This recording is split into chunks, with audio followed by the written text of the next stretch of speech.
Thank you, Mr. Toastmaster, fellow Toastmasters, and honored guest Michael. I have a question to pose for each of you. What type of communicator are you? Are you a direct, an initiating, a supportive, or an analytical communicator? How many of you know what type of category you're in?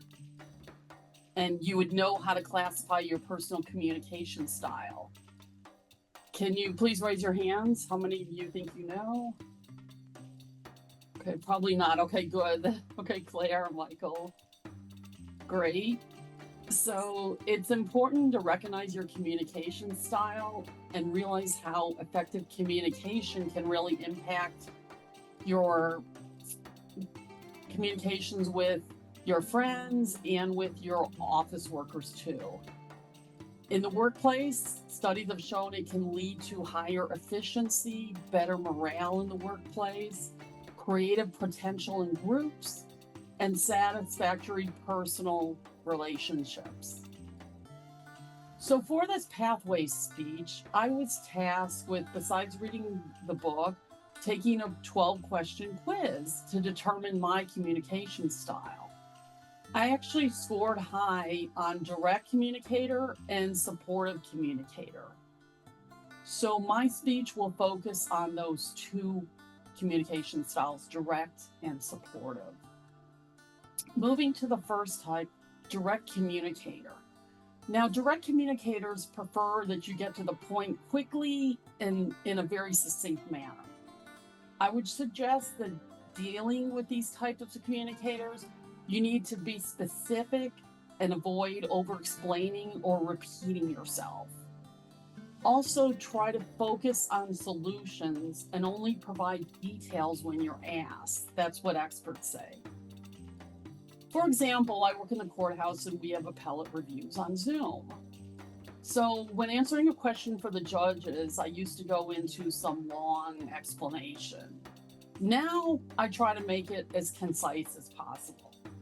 This is just a hypothetical because I can't mention the current cases, but let's say I said, Judge, there are 4 groups suing the Miami Marlins owners. They're asking for $10 million in monetary damages.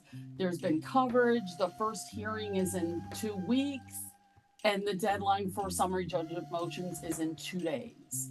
So that's an example of a direct communicator. You're getting all the information out at once. You're not elaborating on anything. And I don't want to add in anything like, oh, I think the Marlins are like an overpaid one-hit wonder team. That was just a joke for those of you who are Marlins fans. Haha. Okay. So you get the idea of what a direct communicator is. You probably would not want to say you went to the Marlins game and boy, it took so long and I just couldn't wait for the 7th inning stretch and yada, yada, yada. You may want to think of the old Twitter 140 character limitation rules and be very brief. So that's direct communicator. The second type is supportive communicators. Supportive communicators appreciate a very calm, steady approach.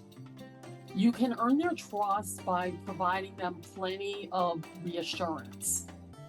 So when seeing their ideas and options, you might want to encourage them to express their concerns and allow them a lot of time to make and explain their decision. For example, so who here has been to the Miami Marlins game recently?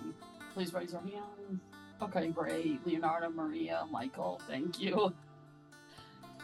A supportive communicator might ask these types of questions. What has been your experience at the game? Do you remember when they won the World Series championships? Have you been to the stadium? Have you seen the retractable roof? Wasn't it great that we had to watch a game out there in the South Florida weather and enjoy the air conditioning in our retractable roof? That was wonderful. And that's being a supportive communicator. I might elaborate by stating, hey, I went to the Marlins game and the air conditioning was on pretty high. I almost thought I had to have a sweater, which I never envisioned in a Miami Marlins game. A supportive communicator might also ask if there's any questions of the game they didn't like. Your communication style does have an economic value. A recent study found that ineffective communication costs U.S. businesses an estimated $12,506 per employee per year. So maybe coming up and thinking about our now our new autumn weather and whether anyone has plans for the autumn, you might want to think about when might you need to adjust your communication style, either at work or at home. And how can an understanding of communication style impact your interaction with other people?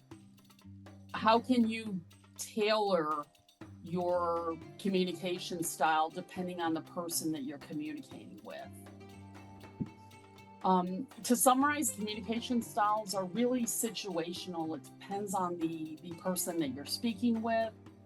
Be sure to monitor your application of the communication style. Decide if your current style is effective.